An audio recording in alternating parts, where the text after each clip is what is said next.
James and the Giant Peach, Chapter 13.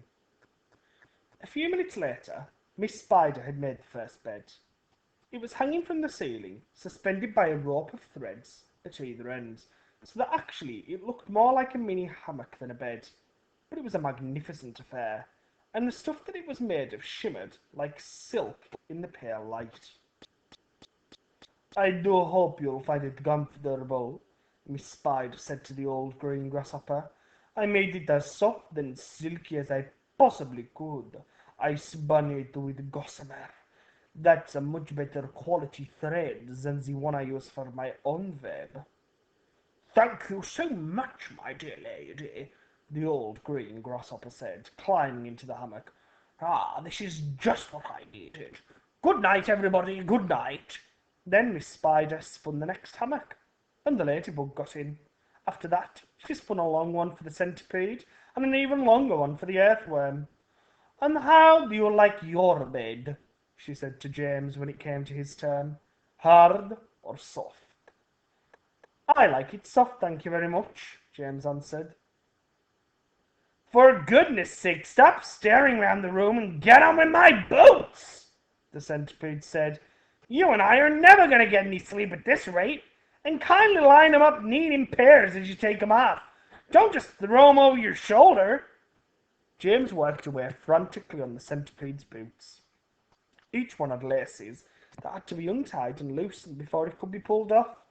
And to make matters worse, all the laces were tied up in the most complicated knots that had to be unpicked with fingernails. It was just awful.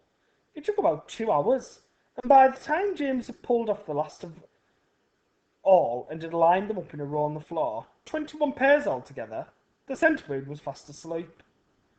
"Wake up, centipede," whispered James, giving him a generous dig in the stomach. "It's time for bed."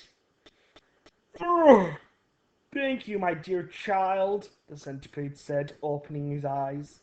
Then he got down off the sofa and ambled across the room and crawled into his hammock. James got into his own hammock, and oh, how soft and comfortable it was compared with the hard bare boards that his aunt's always made him sleep upon at home. "Lights out," said the centipede drowsily. Nothing happened. "Turn out the light!" he called, raising his voice. James glanced around the room, wondering which of the others he might be talking to, but they were all asleep. The old green grasshopper was snoring loudly through his nose. The ladybug was making whistling noises as she breathed, and the old earthworm was coiled up like a spring at one end of his hammock, wheezing and blowing through his open mouth. As for Miss Spider, she made a lovely web for herself across one corner of the room, and James could see her crouching right in the very centre of it, mumbling softly in her dreams. "I said turn out the light!" shouted the centipede angrily. "Are you talking to me?" James asked him. "Of course I'm not talking to you, you ass," the centipede answered. "That crazy glowworm has gone to sleep with her light on." For the first time since entering the room, James glanced up at the ceiling, and there he saw a most extraordinary sight. Something that looked like a gigantic fly without wings, it was at least 3 feet long, was standing upside down upon its 6 legs in the middle of the ceiling, and the tail end of this creature seemed to be literally on fire. A brilliant greenish light, as bright as the brightest electric bulb, was shining out of its tail and lighting up the whole room. "Is that a glowworm?" asked James, staring at the light. "It doesn't look like a worm of any sort to me." "Of course it's a glowworm," the centipede answered. "At least that's what she calls herself. Although actually, you are quite right. She isn't really a worm at all. Glowworms are never worms. They're simply lady fireflies without wings." "Wake up, you lazy beast!" But the glowworm didn't stir. So the centipede reached out of his hammock and picked up one of his boots from the floor.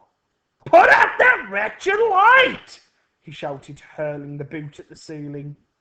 The glowworm slowly opened one eye and stared at the centipede.